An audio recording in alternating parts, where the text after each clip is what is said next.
어느 날 친구들과 웃으며 이야기를 나누고 있습니다. 그런데 갑자기 누군가 짧은 한숨을 내쉽니다.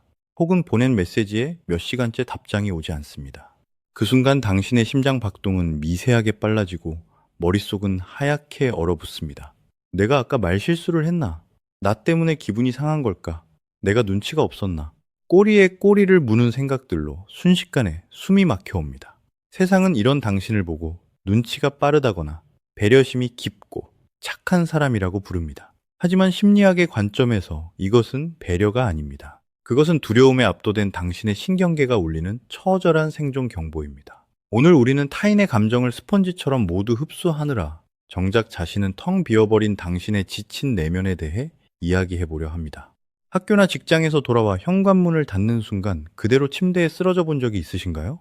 화장을 지울 힘도 씻을 기력도 없이 그저 천장만 바라보며 멍하니 누워있는 그 시간 말입니다. 사람들은 그것을 단순한 체력 부족이나 게으름이라고 쉽게 말하지만 결코 그렇지 않습니다. 당신의 뇌는 오늘 하루 종일 다른 사람들의 감정 상태를 스캔하느라 이미 200%의 에너지를 소진해버렸습니다.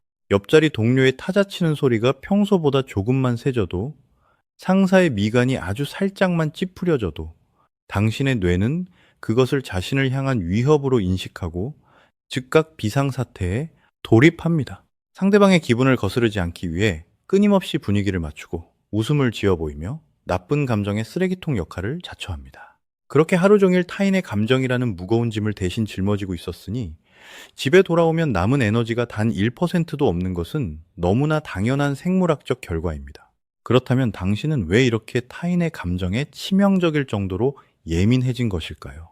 우리는 그 해답을 찾기 위해 당신의 아주 오래전 과거로 거슬러 올라가야 합니다. 당신은 아마도 아주 어릴 적부터 부모님의 표정과 말투, 그리고 집안의 공기 흐름을 본능적으로 읽어내야만 했을 것입니다. 부모님의 기분이 안 좋아 보이면 얼른 착한 아이가 되어 분위기를 풀어보려 애썼고, 부모님이 화를 내면 모든 것이 자신의 잘못인 것만 같아 숨죽여 울었을지도 모릅니다. 어린아이에게 부모는 세상의 전부이자 생존의 기반입니다. 부모의 기분이 곧 나의 안전을 결정짓는 절대적인 법칙이 되는 것입니다. 그 불안정하고 예측할 수 없는 환경 속에서 살아남기 위해 당신의 뇌는 아주 슬프고도 정교한 방어 기제를 발달시켰습니다. 그것이 바로 심리학에서 말하는 포닝, 즉 비위 맞추기 반응입니다. 인간의 신경계는 극심한 위협을 느낄 때 싸우거나 도망치거나 얼어붙는 반응을 보인다고 알려져 있습니다. 하지만 당신의 신경계는 또 다른 방법인 포닝을 선택했습니다.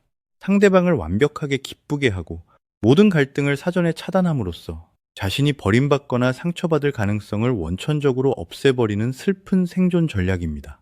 당신은 그렇게 타인의 감정을 읽고 맞추는 전문가로 성장했습니다. 상대의 눈빛만 봐도 무엇을 원하는지 알아채고 나를 희생해서라도 평화를 유지하는 것이 당신에게는 숨 쉬는 것만큼 자연스러운 일이 되었습니다. 하지만 그 완벽한 평화의 이면에서 정작 당신의 진짜 감정은 철저하게 무시되고 억눌려 왔습니다. 내가 무엇을 좋아하고 무엇을 싫어하는지, 내가 언제 슬프고 언제 분노하는지, 당신은 스스로의 마음에 물어볼 기회조차 갖지 못한 채 어른이 되어버린 것입니다. 이제 우리는 멈춰서서 이 지독한 굴레를 끊어내야만 합니다. 당신의 잘못이 아닙니다. 당신이 나약해서도 아니고 바보 같아서도 아닙니다. 그저 아주 어린 시절 당신을 지켜줄 안전한 울타리가 부족했을 뿐이고, 당신은 살아남기 위해 당신이 할 수 있는 최선의 방식을 선택했을 뿐입니다. 그 눈물겨운 생존의 메커니즘이 지금까지도 당신의 뇌에 강력하게 새겨져 오작동을 일으키고 있는 것 뿐입니다.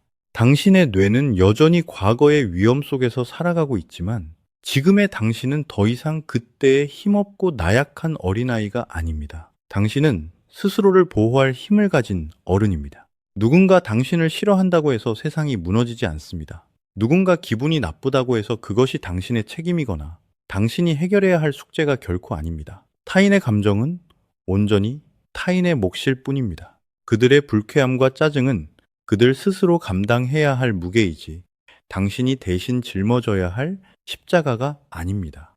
이제 당신의 마음속에 견고하고 안전한 방파제를 세워야 할 때입니다. 누군가 한숨을 쉬거나 차가운 태도를 보일 때 무의식적으로 내 잘못을 찾으려던 그 익숙한 회로를 잠시 멈추어 보세요. 그리고 속으로 조용히 이렇게 되뇌어 보시길 바랍니다. 저 사람의 기분은 저 사람의 것이다. 나는 안전하다. 내 가치는 타인의 기분에 의해 결정되지 않는다. 처음에는 이 경계선을 긋는 것이 엄청난 죄책감과 불안을 불러일으킬 수도 있습니다. 이기적인 사람이 되는 것 같아 두려울 수도 있습니다. 하지만 건강한 이기주의야말로 당신의 영혼을 살리는 유일한 백신입니다. 당신이 당신 스스로를 지켜낼 때 비로소 타인과의 관계도 건강한 균형을 찾을 수 있습니다. 거절하는 연습을 시작해 보세요. 너무 피곤한 날에는 약속을 미루고 무리한 부탁에는 단호하지만 부드럽게 안 된다고 말하는 법을 배워야 합니다. 그로 인해 떠나갈 인연이라면 당신의 에너지를 갉아먹기만 하던 독이 되는 관계였을 뿐입니다. 당신을 진정으로 아끼는 사람들은 당신이 설정한 건강한 경계선을 존중하고 오히려 편안함을 느낄 것입니다. 눈을 감고 깊게 숨을 들이마셔 보세요. 그리고 내쉬는 숨과 함께 그동안 당신의 어깨를 짓누르고 있던 타인들의 시선과 감정의 쓰레기들을 모두 몸 밖으로 밀어내보세요.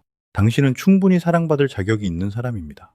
무언가를 끊임없이 증명하고 남의 비위를 맞추지 않아도 당신이라는 존재 자체만으로 이미 빛나고 가치 있는 사람입니다. 이제 그만 타인의 무대에서 조연으로 사는 것을 멈추고 당신 삶의 온전한 주인공으로 무대 중심에 서시기를 바랍니다. 당신의 상처받은 내면 아이를 꼭 안아주며 이제는 내가 널 지켜주겠다고 속삭여주세요. 이 외롭고 힘든 치유의 여정에 저희 채널이 따뜻한 동반자가 되어드리겠습니다. 오늘 영상이 당신의 텅 빈 마음에 작은 위로와 용기가 되었기를 진심으로 바랍니다. 더 이상 혼자 아파하지 마세요. 저희 채널을 구독하시고 당신의 건강한 독립을 위한 여정을 함께 해주세요. 감사합니다.